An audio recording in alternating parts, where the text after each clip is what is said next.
그러한 대목을 묵상했습니다. 그가 만날 수 있었던 배경이 무엇이었던가? 도덕적인 원리를 아는 사람이었다는 것입니다. 남들은 저렇게 해도 나는 그렇게 하지 않으리라. 세상이 통념되는 그러한 상황과 환경일지라도 나는 주님의 말씀대로 살아가리라. 저 집사님은 저래도 남들이 괜찮다라고 이야기하지만 그러나 나는 하나님의 도덕적인 원리에 적용하리라. 세상의 도덕적인 원리에 적용하는 것이 아니라 하나님의 도덕적인 원리에 적용하는 것, 바로 그 자가 시몬이었습니다. 경건했습니다. 예국자였습니다. 하나님의 백성을 사랑하는 자였습니다. 성령의 사람이었습니다. 그리하여 성령의 인도함을 받았습니다. 그리하여 주님을 만났습니다. 사랑하는 여러분, 예수님을 만나고 나니 그의 입에서 자신도 모르게 터져나오는 것이 있습니다. 그것이 바로 아기 예수를 찬송하고 찬양하는 것이었습니다. 그의 입에서 찬송이 터졌다는 것입니다. 인생 말년에 말할 수 없는 기쁨을 누린 거죠. 여러분, 말년이 찬송이 터져야 합니다. 어떤 이들은 말년에 찬송이 시들어버리고 사라져버리고 없어져버리는 자들이 너무나 많은데, 젊을 때는 찬송했는데 말년에는 찬송이 없는 자들이 너무나 많아집니다. 그러나 이 시몬은 달랐어요. 젊을 때 예수를 기다리다가 말년에 화려한 찬송이 터져서 오늘 이러한 놀라운 축복을 누리게 됩니다. 그 찬양 소리가 2000년 전의 찬양 소리가 아니라 오늘 이 자리 우리 사랑교회에서 울려 퍼지는 그러한 찬양의 소리가 되기를 간절히 축원드립니다. 이 노래는 이 시몬의 이 찬양, 이 찬송은 수세기 동안에 교회에서 사명으로 불리운 많은 사람들이 불렀던 그러한 찬양입니다. 수세기 동안에 하나님을 찬양하며 불렀던 그 곡이 바로 이 시몬이 불렀던 그러한 노래입니다. 오늘 우리가 본문을 읽었던 이 노래라는 이야기입니다.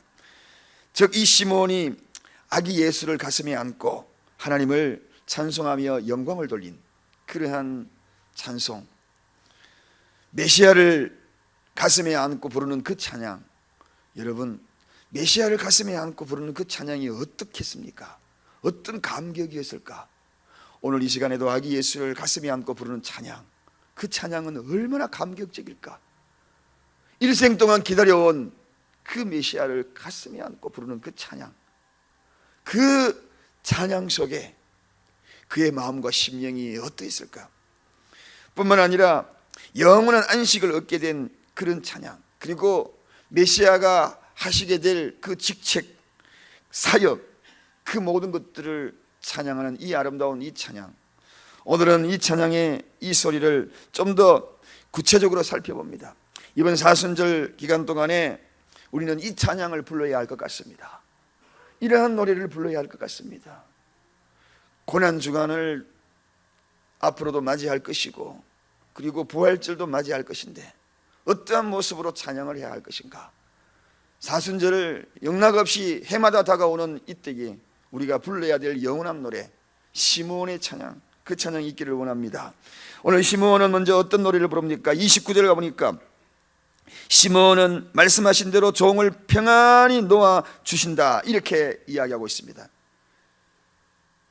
말씀하신 대로 평안히 나를 놓아 주신다, 이 뜻이 무슨 뜻인가요? 영원한 안식을 노래했다는 것입니다. 영원한 안식. 그는 일생 동안 살아오면서 참으로 많은 어려움이 있을 것입니다. 나라 없는 서러움 속에 외롭고 고독한 순례자의 그 길들을 걸어왔습니다. 일생 동안 살아온 자신을 돌아보면 어쩌면 고통도 있었고 눈물도 있었고 아픔도 있었고 수많은 사연들도 아마 있었을 것입니다. 그런데 오늘 이 인생 말년에 그는 놀라운 찬양을 하고 있는 것입니다. 영원한 안식을 얻게 된 그 사실을 노래하고 있다는 것입니다. 노년에 편안히 주님 나라 갈 수 있는 그런 확실한 노래를 지금 부르고 있는 것입니다. 그 노래가 시몬의 노래입니다. 인생의 마지막에, 인생의 마무리하면서 이런 노래를 부를 수 있다는 것, 얼마나 큰 복인지 모릅니다. 신세 타령하면서 자기 인생 살아온 것을 후회스럽게 생각하고 탄식하고 안타까워하는 그러한 한숨 소리가 아니라 오늘 영원한 안식에 들어가는 그 안식을 노래하고 있다는 것입니다. 말씀하신 대로 주님 이제는 나를 평안의 곳으로 인도하신다. 사랑하는 여러분, 성도의 죽음의 의미를 다시 한번 이 새벽에 잠깐 생각합니다. 참된 성도라면 오늘 이러한 노래가 우리에게 있어져야 되는 것이 당연한 일이 아니겠습니까? 성도는 영원히 있음과 함께 영원한 하나님 나라의 안식을 노래하는 자들입니다. 죽음 저 건너편에 또 다른 나의 세계가 기다리고 있음을 노래하는 자들이 바로 성도들입니다. 그래서 바울이 그런 이야기를 하거든요. 만일 땅에 있는 장막집이 무너지면 하늘에 있는 영원한 집이 우리에게 있노라. 그렇게 소개합니다. 이 땅의 장막이 무너지면 하늘에 있는 영원한 집이 우리에게 있다. 그렇게 노래를 했습니다. 그래서 이 바울이 이런 이야기합니다. 선교의 사명이 아니라면 주님을 떠나서 그리스도와 함께 있는 것이 더욱 좋다. 그렇게 이야기합니다. 선교가 아니라면, 그의 사명이 아니라면 주님과 함께 있는 것이 훨씬 더 좋다. 그렇다면 생명이 연장된 이유가 무엇입니까? 생명은 곧 사명이라는 것입니다. 이 생명이 아니면 오늘 저와 여러분이 이 땅에 남아있을 이유가 더 있겠습니까? 이 사명이 아니라면 오늘 이 땅에 저와 여러분이 남아있을 이유가 있겠습니까? 왜냐하면 주님 나라가 훨씬 더 좋다고, 이것이 훨씬 더 좋은데, 그리스도와 함께 있는 것이 훨씬 더 좋은데 왜 우리가 이 땅에 남아있을 이유가 뭐야 있느냐는 것입니다. 눈물 있고 고통 있고 아픔 있고 살아가기 막막하고 하루하루 살아가는 것이 고역이고, 사는 것인지 행복을 위해서 사는 것인지 고통을 위해서 사는 것인지 그러한 것도 느낄 수 없는 이 세상에 우리가 살아있는 이유가 무엇인가 하는 것입니다. 바울은 선교적인 사명 때문에 자기가 살아있는 것이지, 그렇지 아니하면 주님과 함께 있는 그 나라 가는 것이 훨씬 더 좋다. 여러분, 오늘 저와 여러분이 살아있는 이유가 무엇인가요? 생명은 사명입니다. 사명은 생명입니다. 그것 때문에 살아있는 것입니다. 여러분, 오늘 이 시몬이 사명이 무엇이었나요? 이스라엘의 위로였거든요. 하나님 이 백성을 위로하여 주옵소서. 메시아를 통하여 이 땅에 너무나 억압받고 고통스러운 이 땅에 소망의 빛을 비춰달라고, 이스라엘 백성들을 위로해달라고, 사라져가고 있고 허물어져가고 있는 이 시대의 이 어둠 속에 빛으로 메시아로 구해달라고, 구원해달라고, 그것이 바로 그 외침이, 그를 기다리는 것이 그의 사명이었거든요. 그러니까 오늘 뭐라고 얘기합니까? 주님 내 사명을 다해서 이제 평안히 나를 거두니 너무나 감사하다. 사랑하는 여러분, 성도의 삶이란 사명입니다. 오늘 아침에 제 차를 이렇게 오니까 저 차량 불빛이 멀리서 조금씩 꿈틀거리면서 그 움직임이요, 얼마나 조금씩 움직이는지, 조금씩 움직여서 교회로 향하는 발걸음을 보았습니다. 우리 교회 사랑하는 우리 권사님 그럼도 아시잖아요. 어떻게 2층에서 계단에 내려올라 그러면 그 집이 얼마나 위험한지 몰라. 근데 거기 내려오기까지 걸어오시려 그러면 이 짧은 거리지만 엄청 먼 거리는 느껴질 겁니다. 그 모습을 보면서 가슴이요 막 미안한 생각이 들더라고. 내가 새벽을 깨우라 그래서 우리 권사님 힘들게 만드나, 자야가 넘어지면 어떡하나, 막 이 마음이 들으니까 주야 하면서, 그럼에도 불구하고 주님을 찬양하는 시몬의 심정으로 달려오는 그런 모습을 보면서 저는 오늘 이 시몬이 오늘도 있구나, 이 시대에도 하나님을 찬양하는 시몬이 우리 사랑교회도 있구나, 여러분들이 있구나, 그런 생각을 했습니다. 사랑하는 여러분, 사명이 있는 것, 그것은 생명입니다. 사명이 없는 것, 생명이 있을 이유가 뭐가 있겠습니까? 오늘도 내 생명을 연장시켜 주신 이유는 무엇인가? 주님 나라에 하나님의 미랄이 되어라고, 사명자가 되어라고, 기도의 사명이든 그 무엇의 사명이든 자아상, 제가 청년들을 향하여 지난 주일 1시에 설교를 했습니다. 자아상이 있다. 자아상은 무엇인가? 그 자아상을 분명히 정립하는 사람은 가나안까지 끝까지 간다 그랬습니다.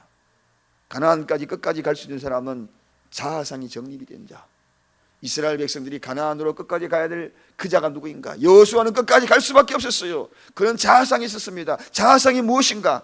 자기의 역할입니다. 내가 이 땅에 살아가면서 내 역할이 무엇인가? 이 역할을 깨닫지 못하고, 아버지는 아버지로의 역할, 아내는 아내로서의 역할, 직분자는 직분자로서의 역할, 삶을 살아가면서 그 누구 모든 그 역할을 감당할 수 있는 자아상이 정립된 사람은 쓰러지고 넘어져도 다시 일어나는 것입니다. 다시 극복하는 것입니다. 다시 가나안 땅으로 가는 것입니다. 불뱀이 왔어도 그들은 갔습니다. 광야에 있어도 갔습니다. 메말라도 갔습니다. 물이 없어도 갔습니다. 전쟁이 있어도 갔은 것입니다. 왜? 그들은 역할이 있었기 때문에, 가나안의 주인으로, 그들은 주인으로 살아야만 하는 하나님의 역할이 있었기 때문에 그렇다는 것입니다. 사랑하는 여러분, 오늘 이와 같은 이 시므온, 바로 이러한 본향으로 가는 멋진 모습을 우리가 지켜보고 있습니다. 사랑하는 여러분, 생사가 주님께 있음을 믿습니까? 나를 지금도 생명을 연장시켜 주신 것은 사명이 있는 것이 분명합니다. 이 사명을 가지고 가는 저와 여러분이시기를 간절히 축원드립니다. 또 두 번째 이 시몬이 찬양한 것이 뭐라고 했습니까? 사역과 직책, 즉 예수 그리스도께서 어떤 사역과 그리고 어떤 직책을 가시든지 그것을 지금 노래하고 있는 것입니다. 막연함을 노래하는 것이 아니라는 것입니다. 예수 그리스도의 분명한 직책이 있다, 분명한 사역이 있다. 오늘 30절 32절에 이렇게 성경에서 소개하고 있습니다. 내 눈이 주의 구원을 보았사오니 이는 만민 앞에 예비하신 것이요 이방을 비추는 빛이요 주의 백성 이스라엘의 영광이니이다. 이것이 바로 예수 그리스도의 역할이요 사역이라는 직책이라는 것입니다. 여러분, 우리는 이 시몬의 찬송에서 하나 느낄 것이 있습니다. 이 당시는 아직도 율법 시대입니다. 이제 예수님이 오시면서 복음을 전파되면서 이제 복음 시대로 바뀌는데, 율법 시대에 놀랍게도 그리스도의 복음의 시대를 선포하고 있다는 것입니다. 할렐루야. 정말 놀라운 것입니다. 모두가 율법적인 사고와 생각을 갖고 있던 그 시대에 바로 예수 그리스도, 그분의 사역을 지금 선포하고 있는 겁니다. 그분의 놀라운 직책을 지금 선포하고 있는 것입니다. 이가 바로 시몬입니다. 복음을 선포하고 있는 겁니다. 저는 세례 요한과 더불어 위대한 복음의 선포자가 누구였던가? 예수 그리스도를 전파하기 위하여 예수님보다도 6개월 먼저 회개하라 천국이 가까워왔느라고 선포했던 이 세례 요한과 더불어 오늘 이 시몬이 복음을 선포하고 있습니다. 위대한 복음을 선포하고 있습니다. 율법 시대를 무너뜨리는 복음 시대를 선포하고 있다는 것입니다. 그 복음의 빛이 오늘 이 세상에 온전하게 비치고 있는 그 노래를 부르고 있기에 초대의 이 시몬의 노래가, 이 찬양이 그렇게 교회에서 불려졌던 것입니다. 사랑하는 여러분, 어떤 노래였습니까? 이방의 빛을 비춘다. 거룩한 그의 사명을 지금 비추고 있는 것입니다. 당대에는 이스라엘 백성들에게만 구원이 있다라고 노래를 불렀는데, 오늘 이 시몬 보십시오. 이방의 빛이 비쳤다. 놀랍습니다. 여러분, 사랑하는 여러분, 오늘 보십시오. 만민이, 또한 여기에 보니까 만민이 주님 앞에 예비한 것, 만민에게 모든 이 빛이 비치고 있다는 것입니다. 그야말로 유대인의 왕으로만, 유대인의 위로자라만 처음에 기다렸는데 지금은 완전히 바뀐 겁니다. 유대인의 위로자, 이스라엘의 위로자뿐만 아니라 만민의 위로자가 됐다는 것입니다. 만왕의 왕으로 오셨다는 것입니다. 그래서 이 노래가 저와 여러분들이 부르기에 너무나 감격하고 감사한 노래가 된 겁니다. 이방인들에게도 완전한 복음. 저는 구약시대의 상천하지의 라합의 노래를, 신앙 고백을 압니다. 이스라엘 백성은 자기 하나님인 줄 알았는데 기생 라합은 상천하지, 이 우주의 하나님을 선포하지 않습니까?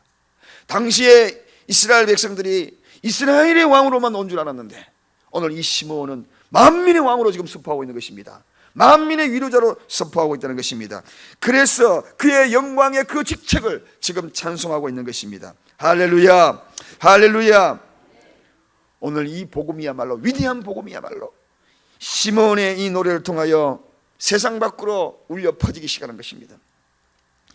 이스라엘의 영광이 이토록 위대하게 울려 퍼지는 모습, 참으로 하나님께서 이 시몬에게 함께 하셨다는 것을 확실히 깨닫게 되는 대목입니다. 그래서 시몬 위에 성령이 임했더라. 그리고 시몬을 통하여 성령이 지시하였더라. 성령이 지시하니까 이런 찬양이 흘러나오는 것입니다.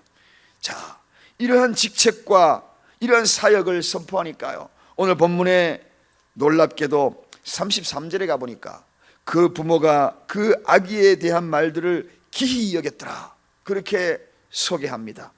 정말 신비함을 느낍니다. 그 이야기는 누가 들었습니까? 마리아가 듣고 요셉이 들었던 이야기입니다. 그런데 오늘 이 시몬이요, 누가 이야기해 주지도 않았습니다. 얘 아기가 메시아라고 누가 이야기해 주지도 않았습니다. 그럼에도 불구하고 지금 이 시몬이 아기 예수를 만민의 구주라고 노래하고 있지 않습니까? 여러분, 너무나 신기하지 않습니까? 그러니까 깜짝 놀라는 겁니다. 너무나 놀라는 것입니다.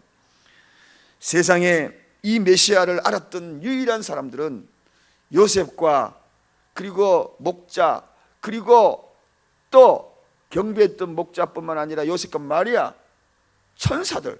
그런데 이 시몬이 그 아기를 보는 순간에 이 모든 것을 알았다는 것입니다. 성령의 역사는 바로 이러한 것입니다. 할렐루야.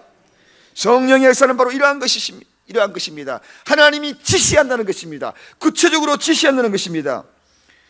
개선장군도 아닌데 말 타고 백마 타고 오는 그러한 장군의 모습으로 왔으면 구주라고 고백할 수도 있는데, 아기 예수를 구주라고 고백한다는 거, 위대한 고백이 아닙니까 여러분? 오른편 강도가 처절하게 죽어가는 예수를 구주라고 고백하는 것, 위대한 고백 아닙니까? 이러한 고백이 일어나는 이유, 오늘 우리는 철저히 알게 됩니다. 십자가에 달리신 이 초라한 예수, 이제 우리가 사순절을 기억하며 나갈 것입니다. 그 속에 들려오는 메시아 소리를 들으시길 바랍니다. 성령이 지시하여서 여러분의 귓전에 메시아의 음성이 확실하게 들리기를 원합니다. 여러분의 삶 속에 성령의 지시함으로 하나님의 일들이 무엇인지 분별력이, 깨달음이 일어나기를 주님의 이름으로 축원드립니다. 똑같은 사람이 바라보더라도, 똑같은 사람이 느끼더라도 생각과 차원이 달라지기를 주님의 이름으로 축원드립니다. 하늘에 나는 새들을 바라봐도 그 속에 노래소리 속에 하나님의 성령의 음성을 듣기를 간절히 축원드립니다. 파사치는 바람 속에 하나님의 은혜를 느끼는 저와 여러분이시를 간절히 축원드립니다. 성령이 함께 하신 하나님의 음성을 들었다는 것입니다. 이 기이한 일을 바라보는 이번 사순절이 되기를 간절히 축원드립니다. 시몬의 노래가 나의 노래, 우리 교회의 노래, 여러분의 가정의 노래, 우리 모두의 노래, 그러한 노래, 예수를 만난 자의 노래, 성령이 지시하는 자의 노래, 성령이 함께하는 자의 노래, 그 노래가 되기를 간절히 축원드립니다. 기도하겠습니다. 하나님 아버지, 그 누구도 알아보지 못했는데, 말도 하지 않았는데 어찌 이 아기를 보자마자 메시아로 고백할 수 있었겠나이까? 성령이 아니하고서는 이를 알지 못하였기에 기이 여길 수밖에 없는 이 사실, 하나님, 오늘도 세상 사람들이 이 새벽을 일깨우고 하나님 전에 와서 피곤을 무릅쓰고 어떤 이는 참으로 목숨을 걸고 이곳에 와서 엎드리는 이 모습의 이 광경을 보면 이해할 수 없지만, 성령이 아니고서는 어찌 그들이 깨달을 수가 있겠나이까? 이 기이한 이 현장에 오늘도 찾아와 주시옵시고, 함께한 모든 이들에게 주의 성령으로 비춰주시옵시고 성령으로 지시하여 주옵소서. 그리하여서 우리가 느끼지 못했던 기이한 일들을 경험하게 하시옵시고, 나도 모르는 우리의 삶의 발걸음이 성령의 지시함을 따라 움직여 나가는 우리 모두가 될 수 있도록 축복하여 주옵소서. 오늘도 이 새벽의 사람, 새벽의 용사, 새벽교회, 사랑교회 성령의 운행하심